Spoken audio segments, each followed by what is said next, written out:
Hey everyone, I got a special treat for you. I'm here with a wild boar. I'm here with Brad Gates of Wild Boar Farms. Yes, I caught myself a wild boar out in the garden.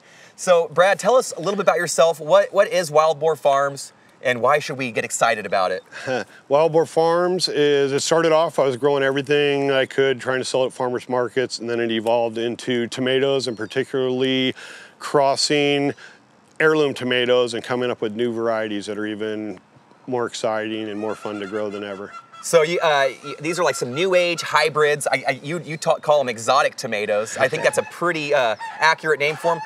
You can hear we're at a garden, actually out here in Fair Oaks, on location, secret location, Neanderthal Farms, a great little home garden, micro farm, beautiful example of all the wild boars behind us.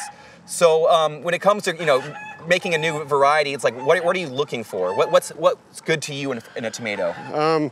Well, I've been doing it about 20 years, and the bar keeps going up and up. So, it started off when there was heirlooms. A lot of them were kind of mediocre. Either they went bad quick, or they were just not really a size or a flavor that people preferred and kept coming back for.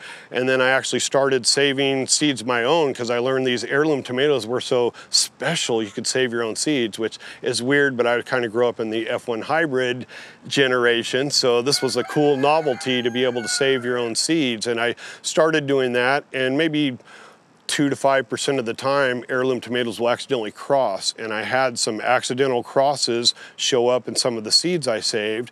And then when I grew them out, I was like, I've never seen a tomato look like this. And then I ate it, and I was like, this is as good or better than any of the dozens and dozens of varieties I'd tried so far.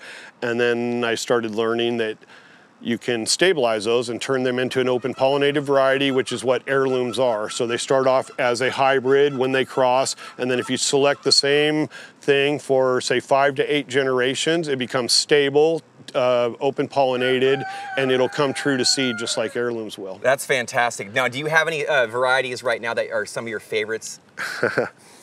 That's always so hard, but like picking your favorite child. The Brad's Atomic Grape has been really, really good. It's been a top seller for a while. The Pink Berkeley Tie-Dye is that one has got me hooked. And that one was one of the first times I knew I was really onto something, because a lot of people said it tasted better than Cherokee Purple or even some of the other heirlooms, and I was like, wait, you just said it tastes better than one of the top-rated ones. The color, the flavor of that one is like unremarkable. It's just unbeatable. It's so good. Awesome.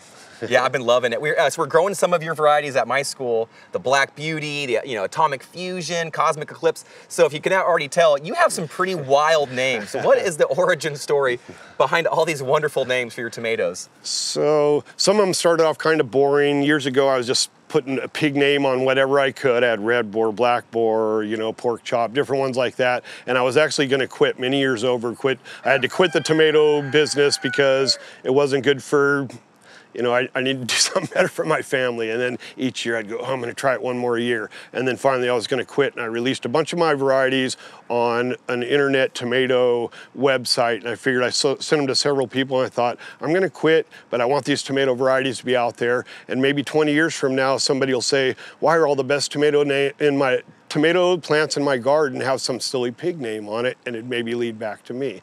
And so then also by putting things up on the internet and having hundreds of choices for some really cool names. My wife's come up with some cool names. A lot of times after looking at them for hundreds and hundreds of times, a cool name will pop in my head. So it's been a whole collage of where we've gotten the different names. Well, I think the names are fitting, because when you have a tomato that is yellow, purple, red, orange, all those colors at one time, I think it deserves a pretty special name. My best claims to fame is when someone comes and says, you're the reason. I say, the reason for what? And they're like, I have 30 tomato plants of different varieties in my backyard now. Isn't that great? Yeah, like, I used to grow 4 or 5. Now I grow dozens. And some of the times too. So at one point, people ask, like, Berkeley Tie-Dye is kind of a unique name one. How did I get the name? So I was at Farmers Market. I'm in Oakland. I'm like a mile from Berkeley.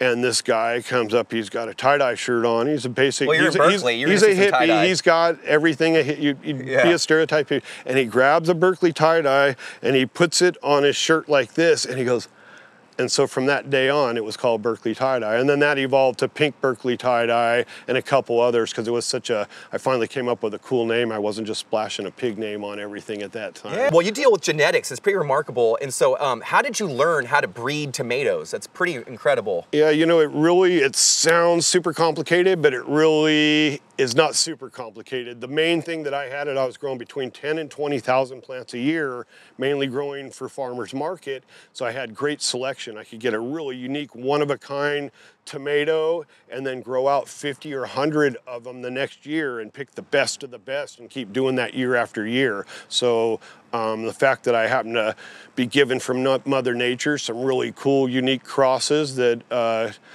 she did, and then I was able to grow literally thousands of plants over the years and select through and find the best of the best each generation. So it's thousands of tomatoes year after year, a lot of hard work and sweat, I imagine. You can do it with dozens or even less. You know, I think plant breeding, that's what really got me hooked on really wanting to grow and really being super excited. It's like slowly opening a Christmas present that takes 6 months. You know, right? The Patience seeds are pays there, off. and then, oh, the shape's kind of like this. Oh, it maybe has stripes. So, you know, maybe it's purple, all these different things, and you got to let it slowly show itself. And that's what really the unknown and the excitement of that every year is really definitely what kept me going. I've been so excited growing yours. We've had a lot of success. The plants are healthy. They're producing a lot of delicious fruit, and they all taste and look different than every other tomato I've ever had. Awesome. So before I let you go, can I get one tomato growing tip for home growers? Okay, the best thing you can have is healthy soil, and there's a prime example right here. Justin at Neanderthal Farms has been working on this for over 5 years, and lots of compost. He's no-till. He's adding some organic inputs like horse manure and chicken manure, and then he gets to have fun tying and picking and enjoying his tomatoes instead of trying to chase your tail, wondering about is the nutrients right and things like that. So healthy soil is the #1 thing you can do, I think. You heard it from the master himself, Brad Gates of Wild Boar Farms. Thank you so much, Brad. I really appreciate your time, and I cannot wait to see what you come up with next. All right.